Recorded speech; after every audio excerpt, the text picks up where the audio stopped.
that I knew going into it, I'm going to get a bunch of no's. And I have, for the women who have said yes, I have tons more no's. Like I really do. Or ignored emails, or, I've doubled up, followed up. People who have said yes have never gotten back, or, after follow up. So I understand that that's all part of the game. So my thing is about being excellent, not perfect, putting out excellence so that people can come back and say, oh, wow, like, dang, I missed that opportunity. Welcome to the Networking with Michelle podcast, the show dedicated on providing you the how-tos of marketing and networking strategies. Here we believe in the Jim Rohn quote, success is nothing more than a few simple disciplines practiced every day.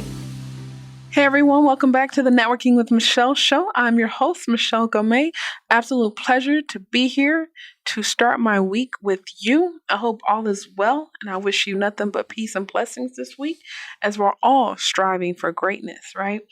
Special shout out to all of the positive feedback that I got last week from Donnie, Conrad, Danny, Michael, a lot of fellas. Ladies, where y'all at? I need some feedback, right? Just compliments and support. So shout out to those brothers for their constant encouragement and just reaching out to me on Facebook, text message, wherever I may be. Okay? But, I respect y'all, what y'all are doing, the hustle, and let's just keep encouraging each other. Feel free to reach out to me anytime. This is for anybody.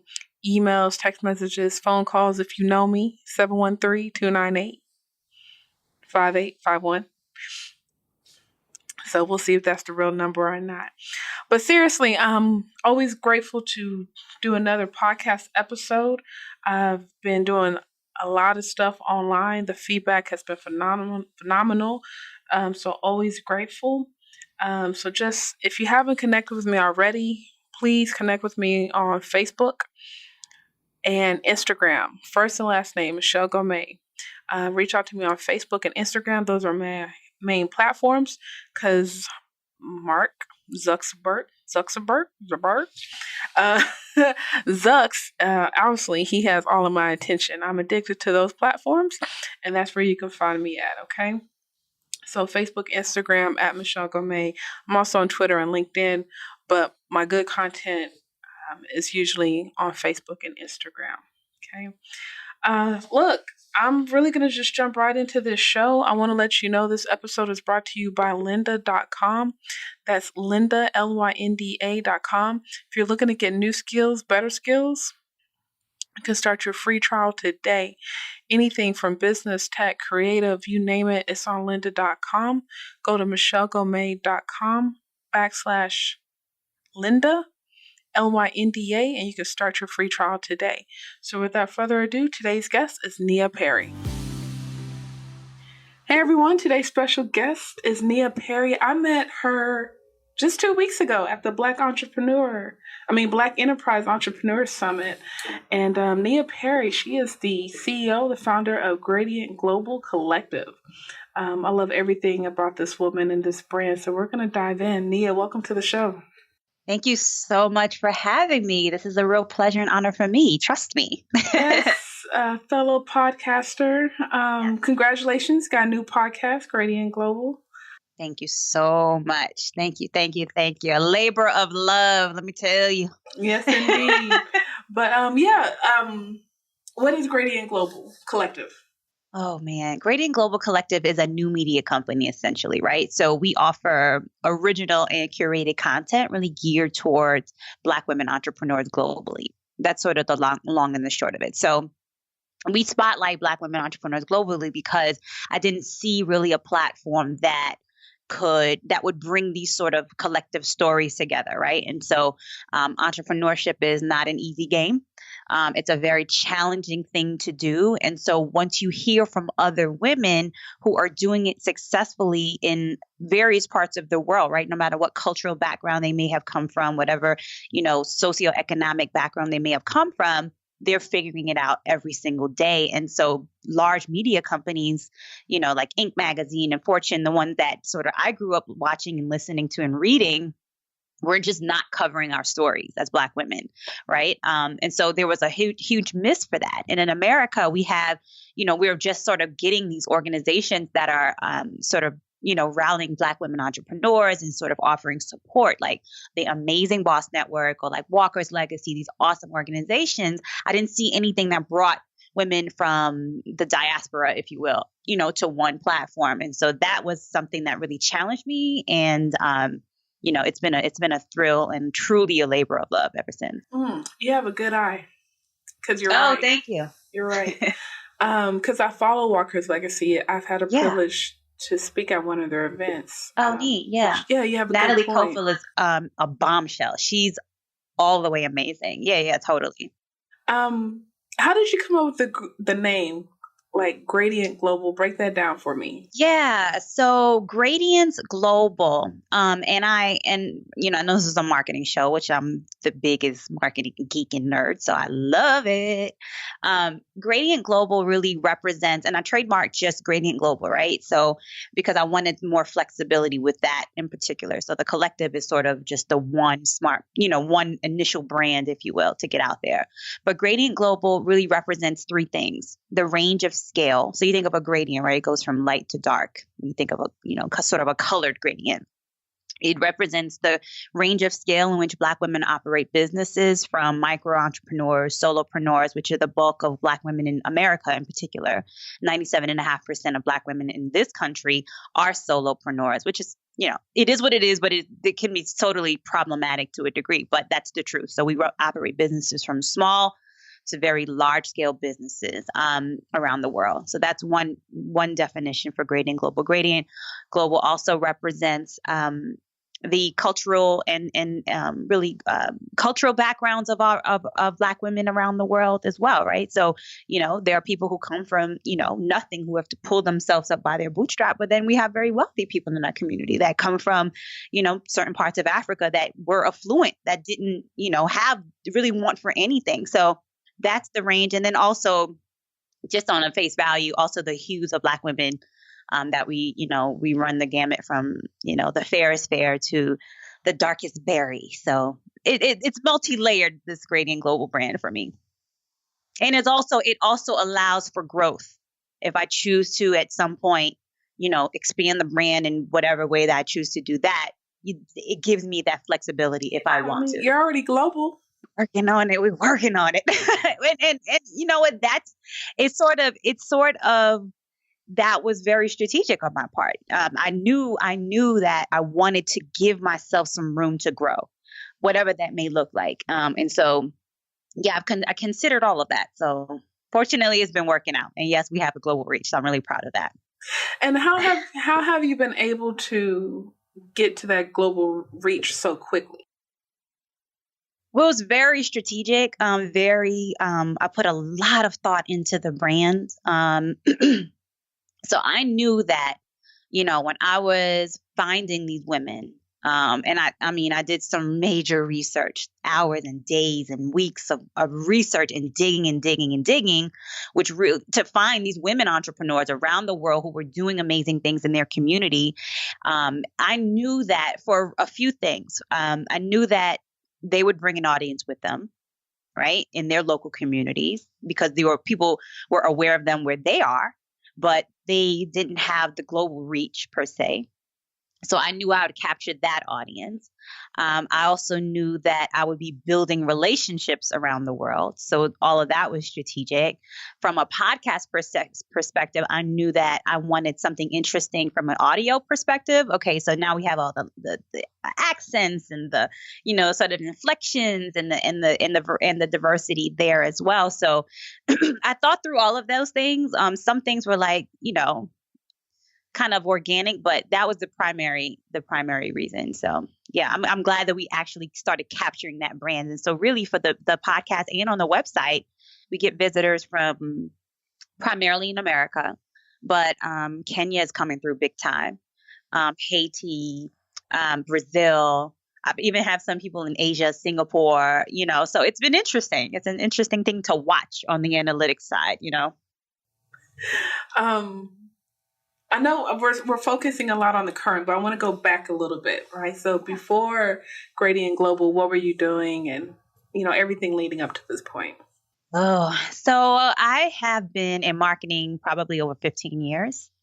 And prior to even entrepreneurship, the last role that I had was I was in corporate America, good old corporate America, in a marketing role, in a management role. And there was just no growth. There was no opportunity within that company. Although I have stories around that, trying to progress, trying to take on, get to the next level. And that just wasn't working out, right? And I've written a blog post about this too, and I liken myself to the Chinese billionaire Jack Ma. Are you familiar with Jack Ma? So he's one of the wealthiest people in Asia, like in China in particular. I think he's like the number one wealthiest man or the second wealthiest man in China, right? So Jack Ma, what I love about his story is that he runs Alibaba, which is really like the largest. I want to say it's the largest e-commerce platform in the world, or one of the largest. I'll say that much. And he talks about how he couldn't get a job. He applied to all the jobs from KFC, and it's funny to hear him in the Chinese accent talk about these stories, but he applied to KFC, couldn't get in. To the police department, couldn't get a job. He applied to Harvard X amount of times, didn't get accepted. So I feel like that's how my story was also. Over the years, I literally applied to hundreds of jobs, right? And I worked consistently. So it wasn't like I wasn't landing anything. But I noticed that I couldn't understand why, I had the credentials. I had the experience. I presented myself well. I was polished, all the stuff that they tell you to do, right? So I applied to the jobs that I qualified for every single thing. I applied for ones that I was overqualified to sort of get my foot in the door with a certain company. I applied to, positions that I had maybe 15% of qualifications like men do. Hello. And nothing. And like to the point where I say that, I almost embarrassed myself behind trying to get something new and more, because I would ask people like, hey, I know you have, a client in this business or, with that company. Hey, can you think, do you think you could? And I found myself just constantly doing that over and over. And there's only so much rejection you can take until you're like, you know what? I'm feeling like God is like, okay, stop trying to fit into a box, right? Stop trying to make yourself be like everyone else. And I think that's something that women do in general. But I had just come to a point where I'm like, okay, this is not working out, especially in that last job that I was in. And that's a whole other story is of upset. No, really, because it was like I was really disrespected to the point where it's like, I just can't anymore. I can't do this anymore, And so from there, I left the company. And, started sort of playing in the affiliate marketing space. That was just not working out. And then kind of really quickly pivoted to getting back to my roots of marketing consulting and consulted for quite some time with micro entrepreneurs, ended up, ironically, that same company that I left, their corporate office, then retained me to do some consulting. So it was like it went from a property level to the corporate office, then bringing me in, which was, sort of, redeeming, right? So that's sort of how that transitioned. And then for the longest, for years, this support of Black women has been tugging at me, right? I can't get away from it. And I never wanted to. And I was always very proud of who I was. I, came from a background where it's like, you are to be proud of who you are. I was experienced around being around women who, I just love Black women in general. I think that we just, it, you know what I mean? And but I also knew I couldn't figure out what that it factor was. Like, how can I introduce myself to the audience? What can I do? So before this, I had an idea that's still very viable.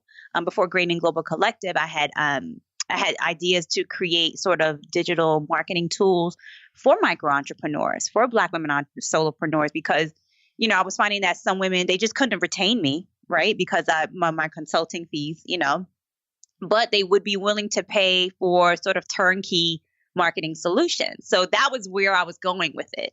And then I really started broadening my approach. Like, okay, it's bigger than that. I felt too safe, almost like it was like too easy almost, because I had all the tools because I had been consulting, and so I'm like, I could sort of adapt it, but it just wasn't exactly what I needed it to be. And so fast forward to, Grading Global Collective, where I said, what's going to be the it factor? And so the podcast became sort of the first product, if you will. And I have aspirations to do other things behind that. So that's sort of the long story of how I got here. And, once I started, it just like became snowball.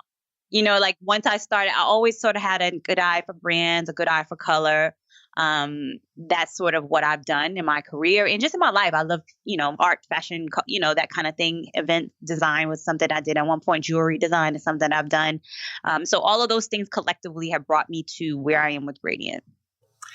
Now, I know a couple of years ago, I was about 2012. I have a financial background. Okay. And pretty similar story as far as, looking for those new opportunities, and they just wouldn't come to me. They're like, you're a kid, what do you know? And I'm like, I'm a grown woman, but if you're a grown woman, you ain't got to say that. But it's like sometimes you do, child. You got to remind them. Because at this point, I'm like 29, 30. I have a degree. I'm about to finish grad school. I'm already applying to jobs early. I really wanted to stay with the company and hopefully just kind of level up or either into management and client services or into the marketing department. And they're like, you're 23, you're a kid, you only been here. I'm like, I'm about to be 30 in the fall. Like, I know things and I've been in the industry for 10 years. And they're like, what? And they couldn't get past it. Yeah. Were you with a financial services firm or what? Oh, I've done it all. I was when I left corporate altogether, I was at Invesco Investment Services. Okay. But I worked at Citigroup. I worked at Chase. I've always done marketing. I feel like I'm kind of like you. I had the traditional marketing, right? But it was straight guerrilla marketing, right? Okay. So it was everything I learned on my own. Like I had a blog. I was on WordPress in 2007. Didn't know what I was doing. Yeah. But right. But I graduated with a master's in marketing, and I was like, okay, Michelle, you need some formal training. Did I read digital marketing? Yeah. Your master's was in. Yeah.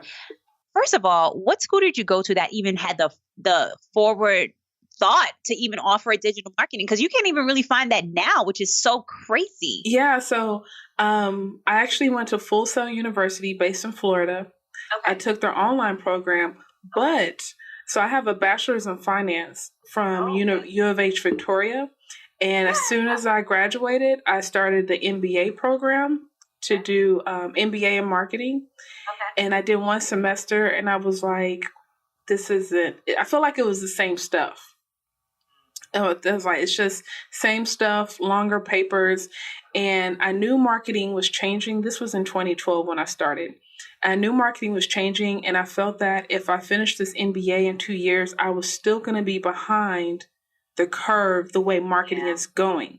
Right. So I started researching programs, and there was a lot of certifications when it came to digital marketing. And Full Sail was the only one that had a master's degree. Yeah. Okay. And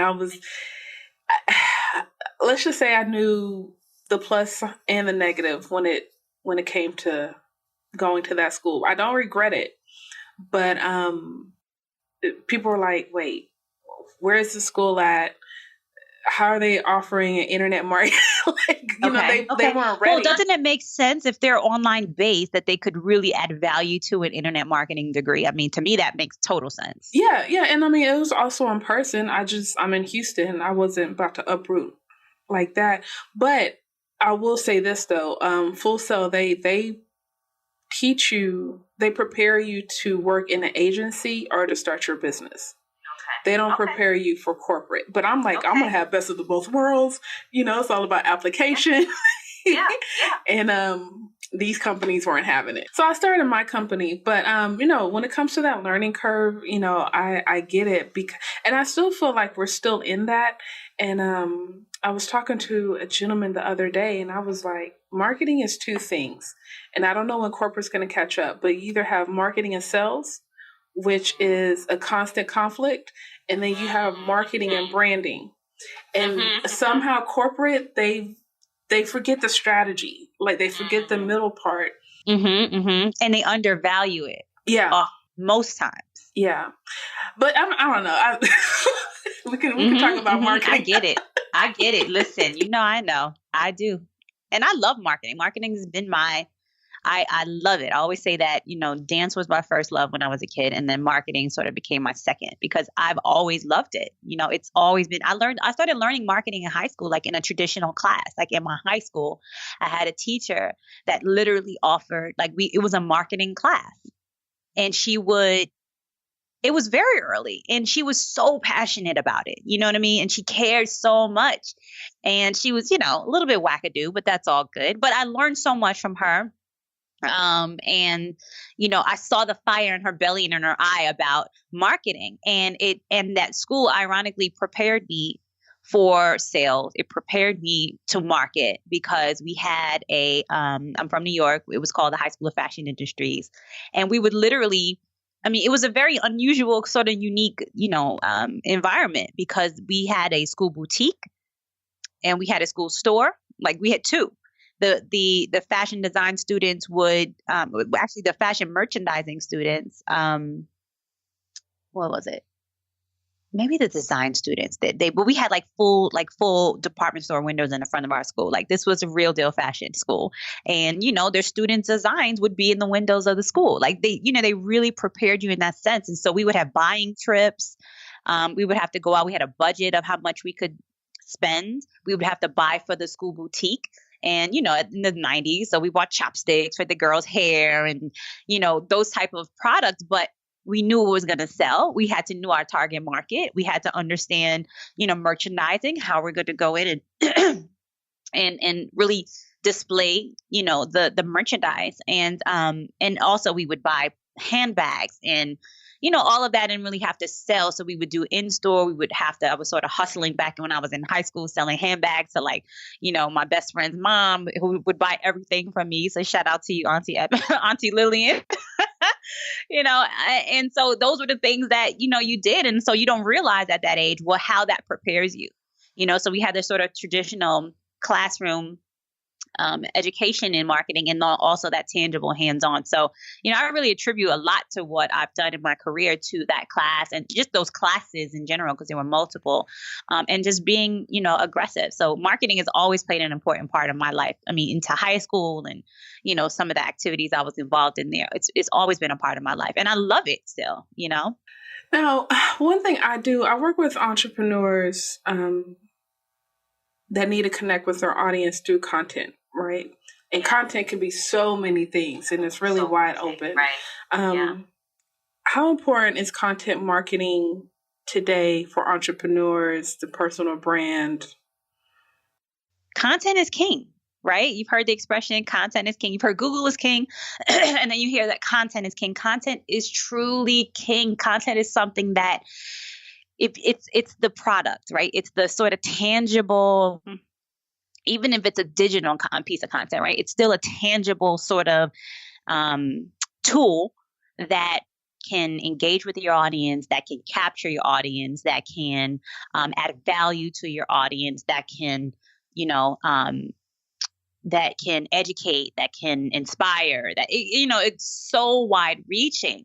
And so whether you're offering digital content via, any social platforms or on your website or via, email marketing there's so many opportunities to add something to someone's life that, you didn't really look at it as content before. Content is something that you never even heard the term really until, the past, I would even say, and maybe just because of my youth, maybe like in the last 5 or 7 years, and I say relatively youth, child.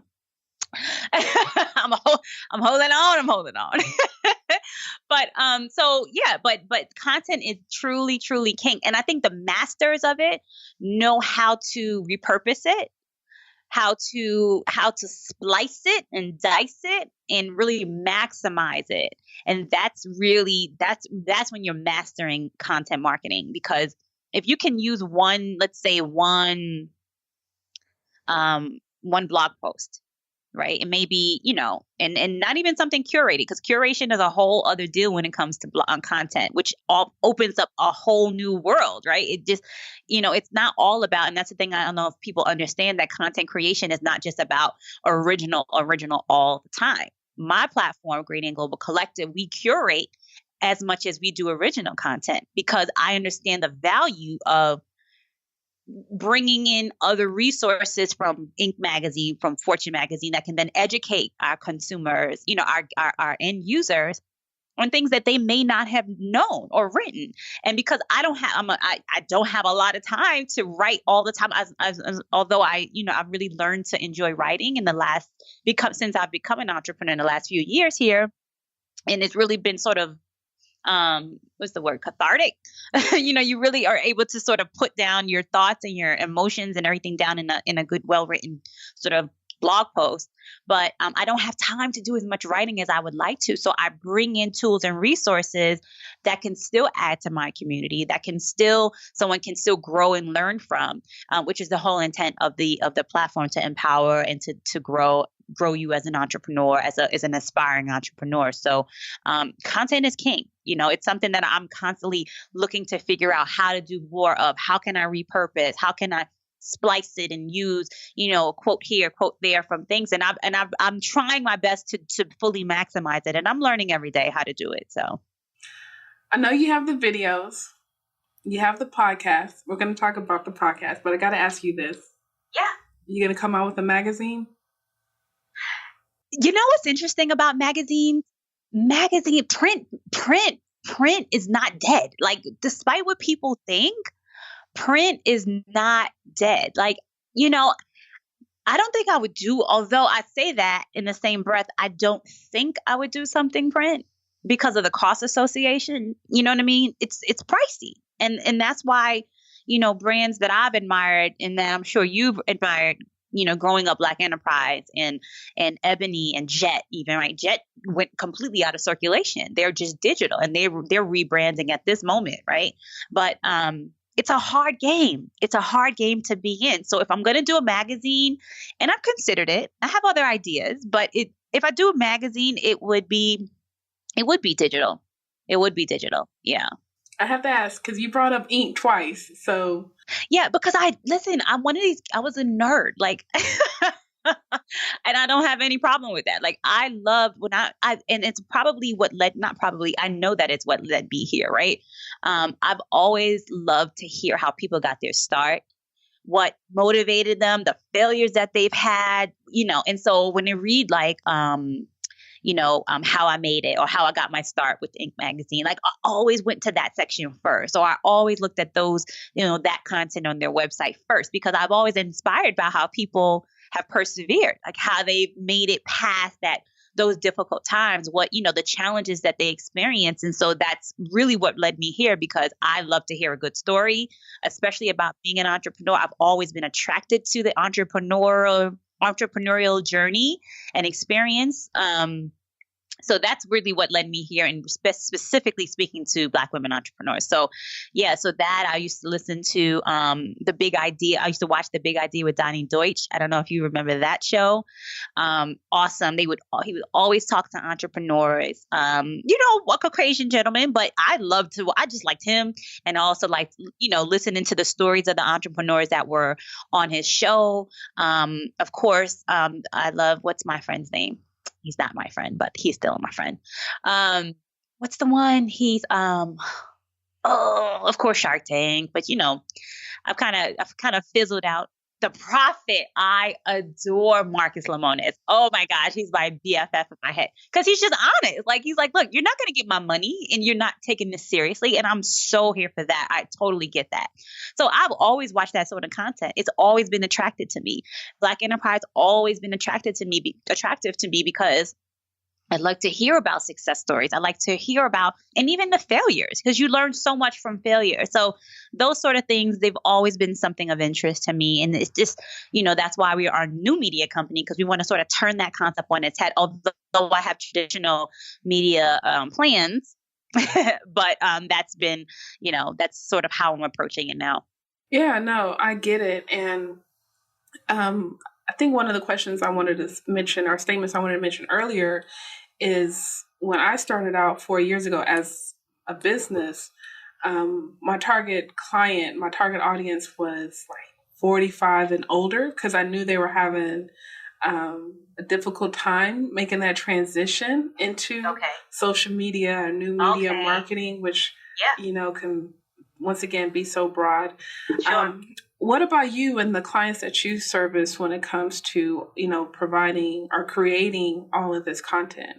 What are some of the challenges that you've experienced with your clients, and how you've helped them to overcome that?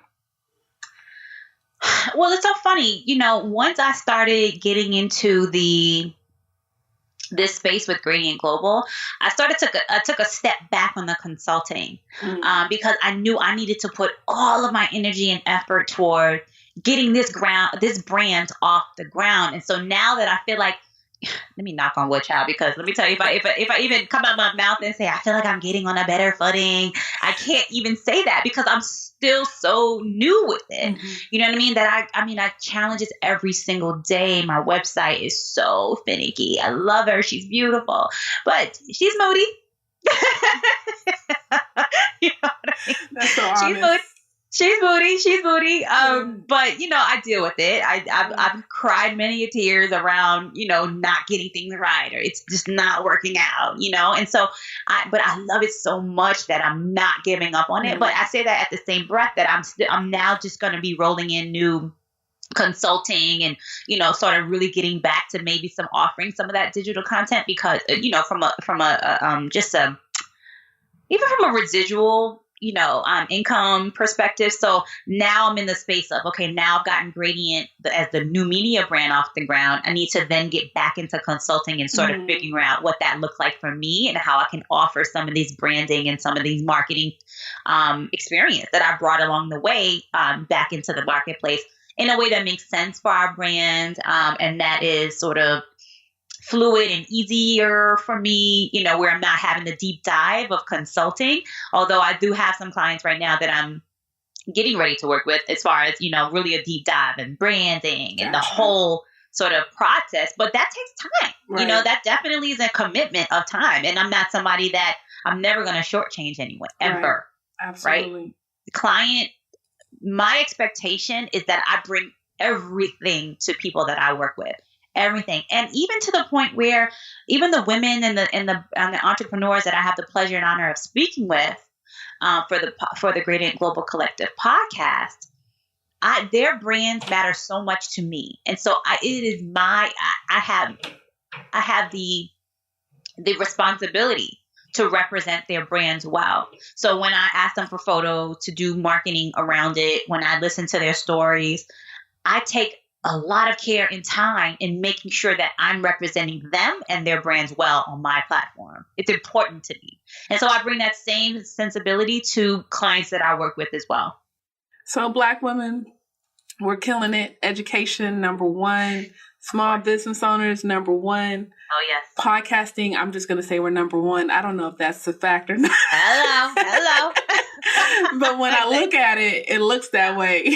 Right. But congratulations. I think you're 11 episodes in on your podcast. 11 published. Yeah. Right. So I have, exactly. I have some in the queue ready to go. So how has podcasting been? Oh my gosh. Podcasting it's been fun. It's been fun. I'd be lying if I said I didn't have my challenges, because I'm learning. Like I'm still, and that's the great thing about it. It's like I'm never too old to learn, and I'm so excited to add more skills to my toolkit. Like that's so fun to me. Again, nerd, but and I'm okay with that. Like again, but it's been challenging. I have had sleepless nights about audio issues or audio concerns, and because I speak to women around the world, internet connectivity is not always great. So you'll have sort of hit or misses there.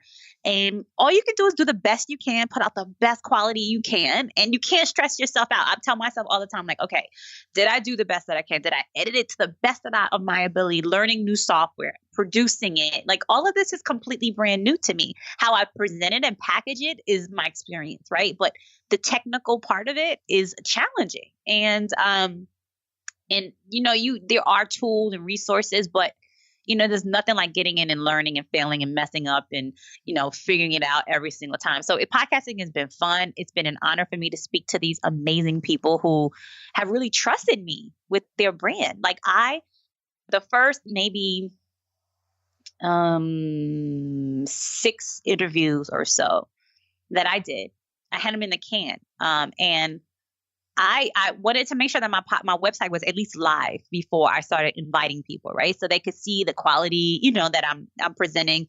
But before I was on iTunes, before I was on Stitcher for Android, I didn't have a show. So these women literally trusted me with their brands, with their stories, without having any proof, if you will, right? So that was in itself like, I have to do a good job. I have to make sure this works. So I had all of that sort of pressure. But once they started going, it was going. So it's been quite a journey, but I enjoy it. I really do. It's a lot of work because I put a lot of time. Yeah, it's a lot of work. And I found it's no joke. It's a commitment.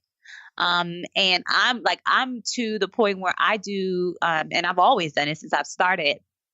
I do pre-interviews. I do pre-prepared, questions. Like I put in the work because for me, like I have to do that. And it really it gives the assurance to the people that I'm speaking with, like, okay, she's serious, she wants to take it, seriously here. I kind of have an idea of what to expect, that kind of thing. So I put in that time. Yeah, sure. I noticed you interviewed on Dr. Roshana Novellis. I've had her on my show. I loved her. Yeah. That was another one whose audio was so bummed. And I had said, I'm just being all the way real, right? I apologize because I'm like, you try so hard. Like you want to, again, it's important for me to represent people's brands so well. And that was one of the ones I'm like, oh my gosh, I'm sorry. I try. I really did. It's one of the things you learn every step of the way. So, and she's a podcaster and she totally, she was so kind about it. And so, yeah, she's awesome. She's brilliant. Like she is brilliant to the point where I asked her, like, do you have political aspirations? Because what you bring to the table, she's a sleeper. Like, I don't even know if people really get it. Like, that's the thing. I speak to sleepers and pioneers and people who are really going to blow the lid off once people actually learn who they are. Yeah. So I feel like maybe not Dr. Novellis as much because, she has kind of a brand. People know her. But like Pasha Cook, right? So I just spoke with Pasha Cook of Pasha Cook and Associates. Obsessed with Pasha. Love her because of her inspiration, her personal story. Amazing, what she's had to persevere through, what she's had to push her way through to get where she is now. Not only is it inspiring, excuse me, but there's so many lessons from her story, right? But I feel like Pasha's a sleeper. I feel like people, once they really know and see her, like for what she brings to the table, it's over for Pasha. She's going to be huge. So I'm excited about that, like that I can bring these stories out here. And I'm like, yeah, I knew it. Like I just had that gut feeling and that gut has served me. Let me tell you, it has served me well.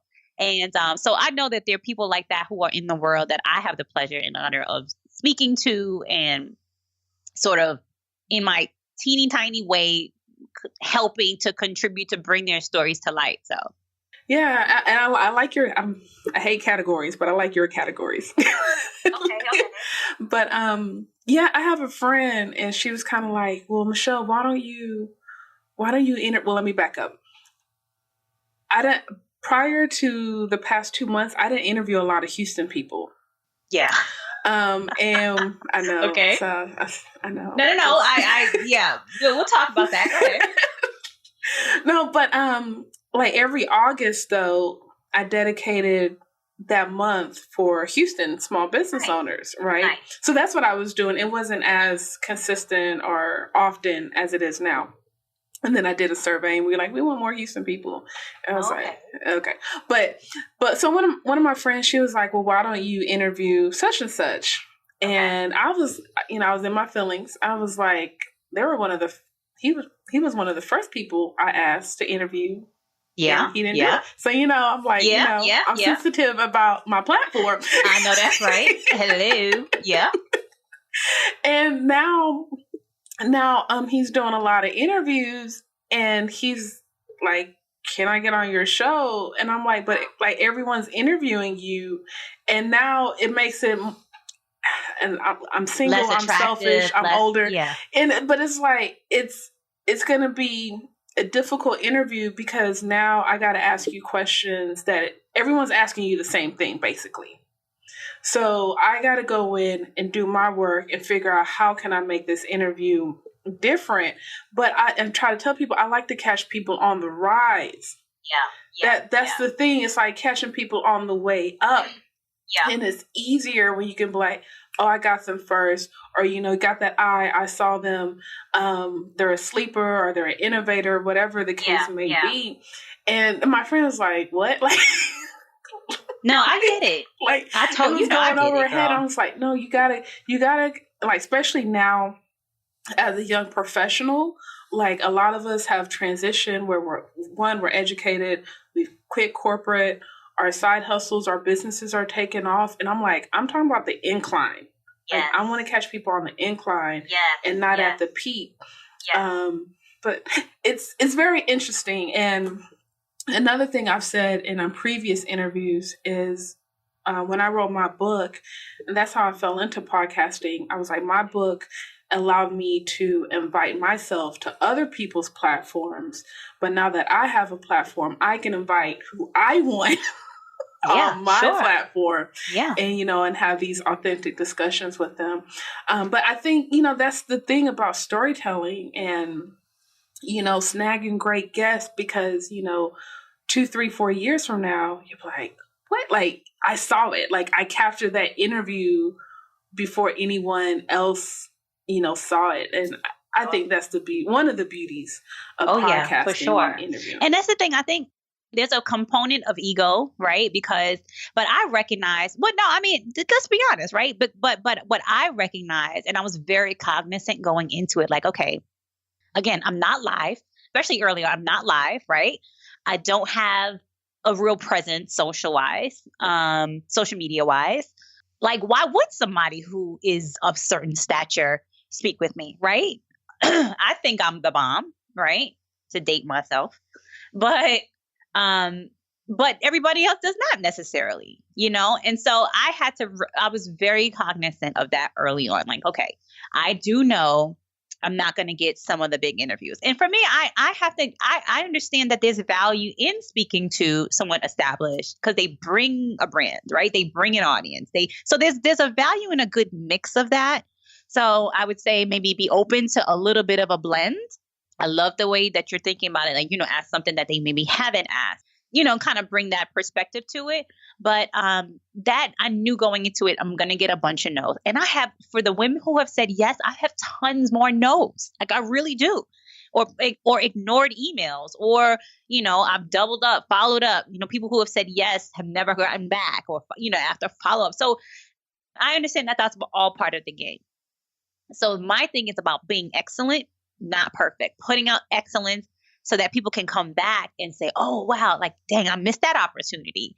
Or, I even early on, before the show was live, I had to, there was one woman in the country that will not be named, who was of, a well-known stature not really, but enough, in her nation. And, we did like a kind of a pre. And by her initiation, she wanted to sort of vet me, and that was perfectly fine. I was completely comfortable with that. And she did, but the way she went about, I could tell she was trying to pilfer from my experience, my plans, because, she asked me, oh, what do you plan? What are you going to do? She's like, oh, so send me a recap of this conversation. And because, yeah, exactly. I was like, well, okay, well, you go ahead and wait for that, boo. That won't be happening. And so, like, you just got to know that you got to navigate all of those waters. That's going to happen, and now I'm like, now you see kind of what I've been working on and what I had intended to do for your brand in your nation, and what it could have done for you potentially. And so you bring value not just they bring value. You bring value, not just they bring value. And the people who have the platforms, I implore anybody listening, start thinking about how you can add value via your own platform, because that's really going to set you apart. People who don't have platforms, who are just busy trying to get on platforms, are not going to be leading the pack. So figure out a way where you can develop your own platform, whether that be a blog, which is not dead, despite what people think. Again, blogging is not dead. It's harder to cut through the noise, but you can do it. You differentiate yourself. You could do a podcast. There's YouTube. I mean, there's so many opportunities for you to get a start. Just start somewhere with your own platform. Oh, is anything missing in this interview? I don't know. We haven't talked about dating, but that's for another show, right? That's not the premise of this one. We've covered that one. I did a 4-part series, networking, dating. Get out. Oh, that sounds cool. Yeah, that was in 2015. Actually, I should connect you with Dr. Dion Metzger. She's based in Atlanta. Yeah. Atlanta, man. I'm building on the network there. I love her. She's awesome. What's her name? Dion, Dion, Metzger. And I interviewed her. I met her at a conference, and then we did like 3 interviews within like 3 months. Wow. Yeah. So yeah, but she's awesome. I think you will love her story and what she represents, and she'll be more than glad to do your. I haven't spoken in a while, but yeah. Sure. What else? But yeah, I mean, I'm sorry. So network and dating. So I interviewed her for something else, and then we did 2 episodes on that, and then I snagged an interview with Paul Brunson for the male psyche. Yeah, that's a big score. Yeah, so that was cool. So, how did you go about doing getting Paul on your show? I emailed him. Oh, okay. Said a couple of prayers and a Hail Mary here. Okay, I know that's right. No, but I emailed him, and that's one thing I've been focusing on, and I'm actually probably the last question I'm going to ask you. What I've learned from podcasting is the power of the ask. Because a lot of people like, how'd you get him? And I'm like, I just asked, right. I just sent the email. And I want to encourage you because my second interview was with George Fraser. Oh, okay. And like, I'm thinking this man's my virtual mentor, whatever. Tell me, George Fraser is, wait, I know the name and I'm trying to put who is George Fraser? Tell me.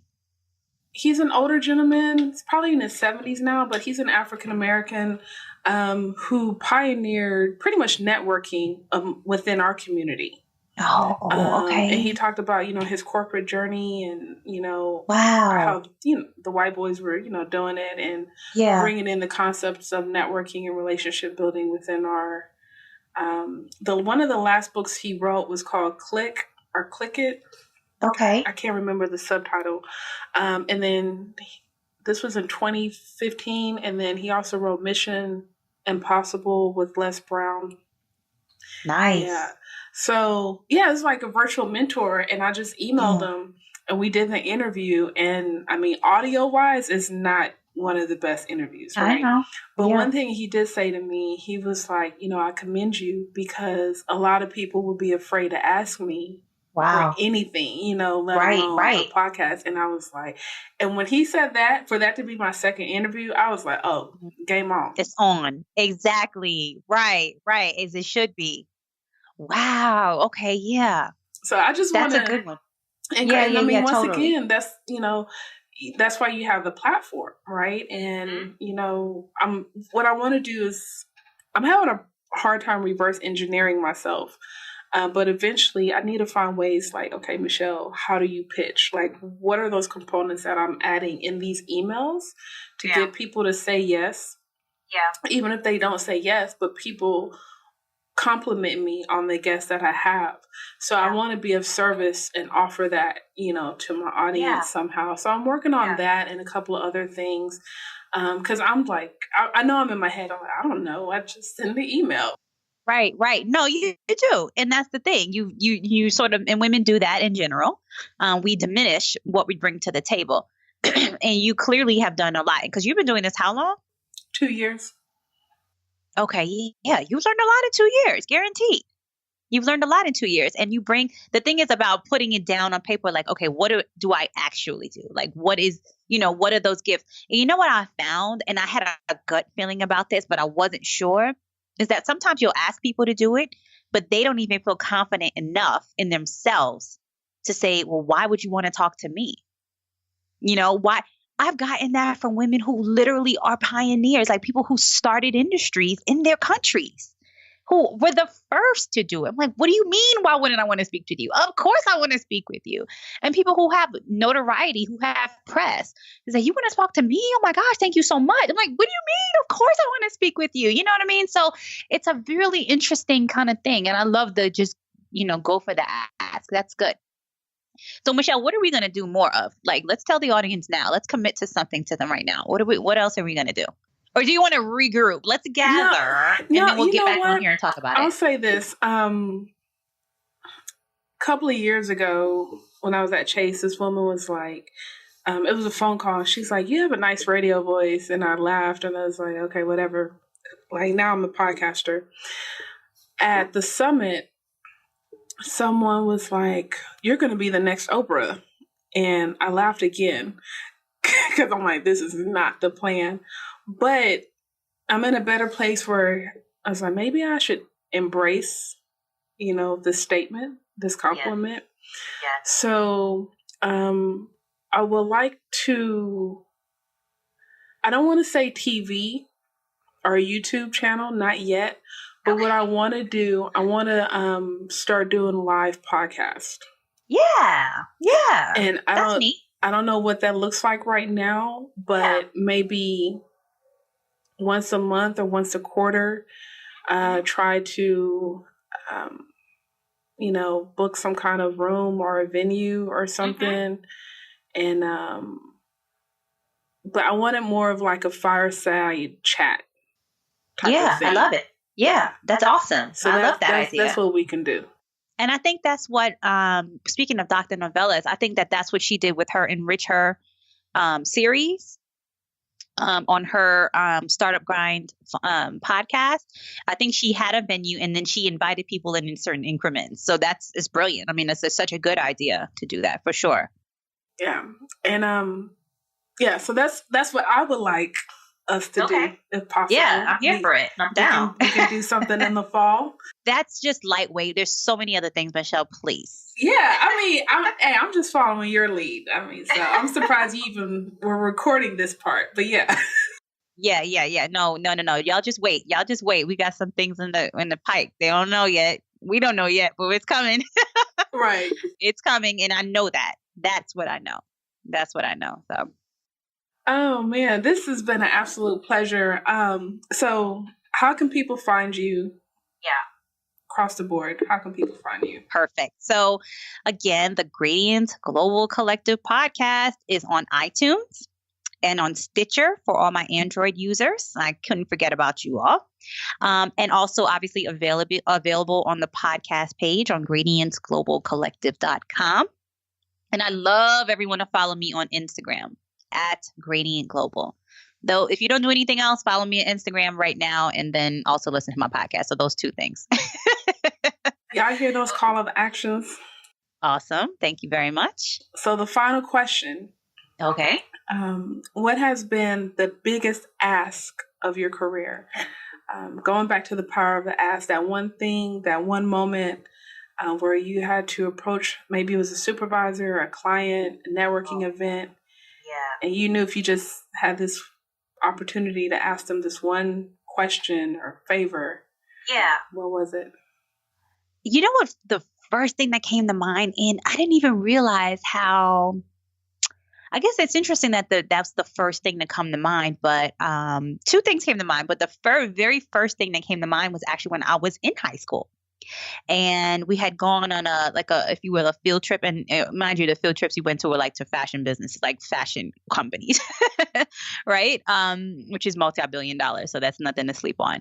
And so we went to just a small group of us went to this sort of urban fashion line. It was called Exto 24/7, right? And later that same penthouse office housed Baby Fat. So this was like a really, known sort of fashion house kind of thing building.